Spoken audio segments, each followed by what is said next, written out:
Thank you very much. Before we go any further, I must also thank Momentum Pictures, who very kindly lent us a 35mm print tonight, so thanks very much, Momentum.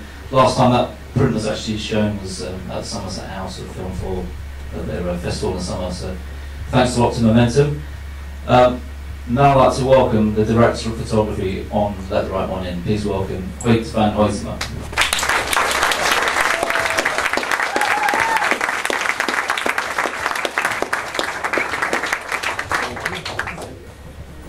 Thank you very much. Now, Hoyte, I'm sure I'm not alone here in saying what an amazing film Let the Right One is. Absolutely. I've seen it 3 times now, every time it blows me away.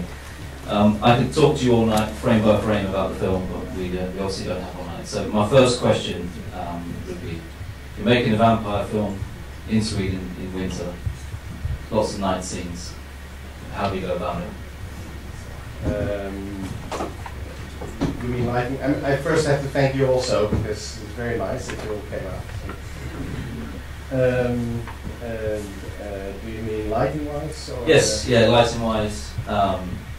There's obviously lots of night scenes in snow. Yeah. Well, I mean, the idea from the start with this film was that we wanted very bright nights, you know, and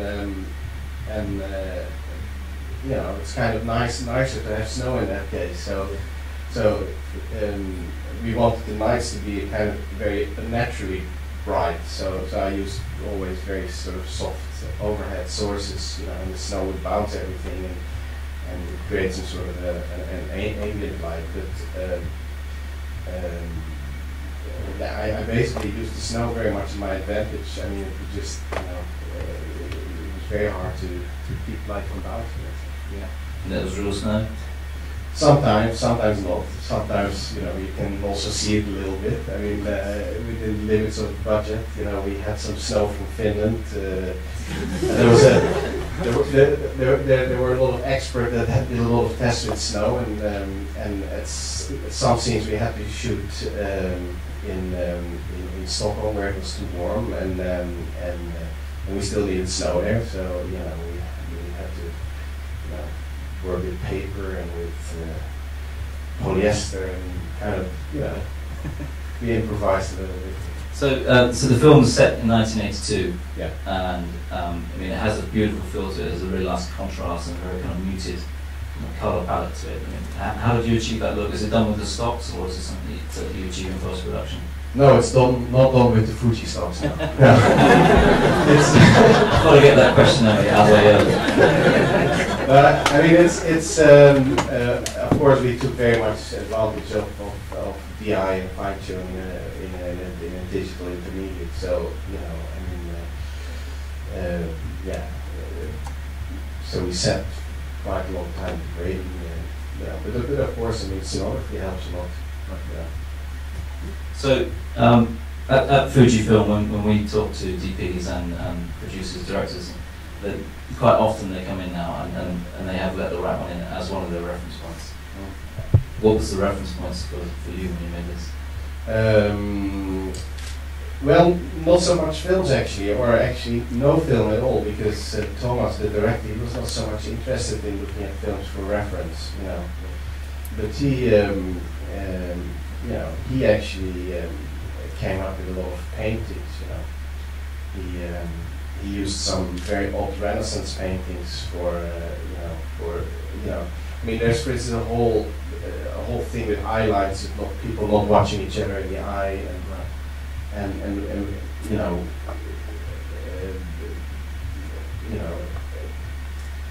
and we tried some principles that we have seen in some paintings on when the kids are meeting on that how do you call it, that climbing rack or something.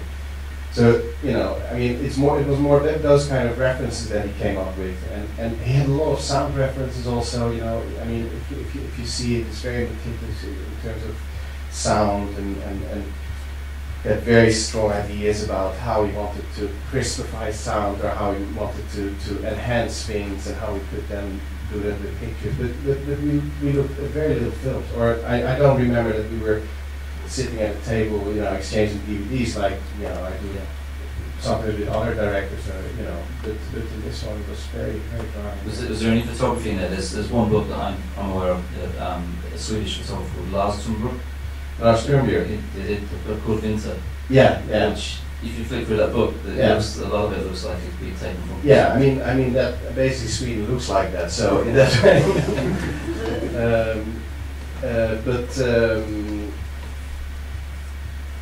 Well, I guess there's something very Scandinavian with it. It's not only Lars Sternbjerg that makes this very sort of dry compositions and, you know, and sort of portrays life in a very sort of naked and desolate way. And of course we were inspired by those. Not so necessarily, I think, not Lars Sternbjerg, because Lars Sternbjerg is extremely ironical photographer. But yeah, let me think of an example that I could not think.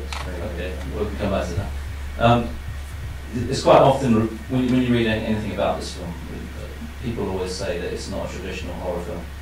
And one thing that I picked up on after watching it several times now is that it's the horror scenes, the vampire scenes, obviously they're quite gruesome, but they're shot nearly always at a distance or behind a door or back to the camera. I mean, was this a conscious effort on your part, or was it from the director? Or? Yeah, I mean both. I think. I mean we talked about it a lot. Yeah. I mean, yeah, I think that Thomas was not interested in making a vampire movie as, you know, or you know, just as a vampire movie. And I think that he was not at all interested in scaring people and making people, you know, jump out of dark corners, etc. I think I think for him. I mean, I'm not speaking for him. I mean, he basically should tell it himself. But I think that for him, that story about bully boy is mostly important. I mean, that element of a child being, you know, bullied and not knowing, you know, where to go with that, and you know. It's almost the bullying scenes are more graphic than the vampire scenes. Yeah, but I think he used very much the vampire theme as some sort of a dramaturgical, you know, help, you know, and the fantasy and what you come up with and what you're willing to do in order to get rid of it, you know. And so of course, in terms of shooting,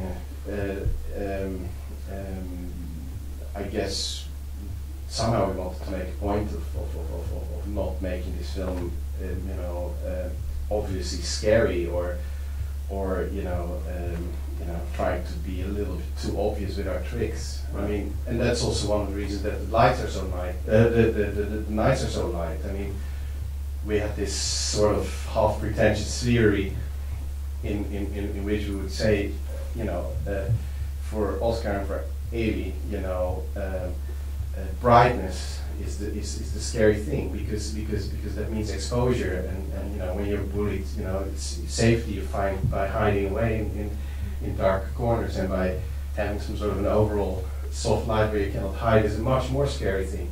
Right. You know, so all these things like the killings, they all happen kind of, well, not in broad daylight, but in sort of nights that are very bright, and you know. Yeah.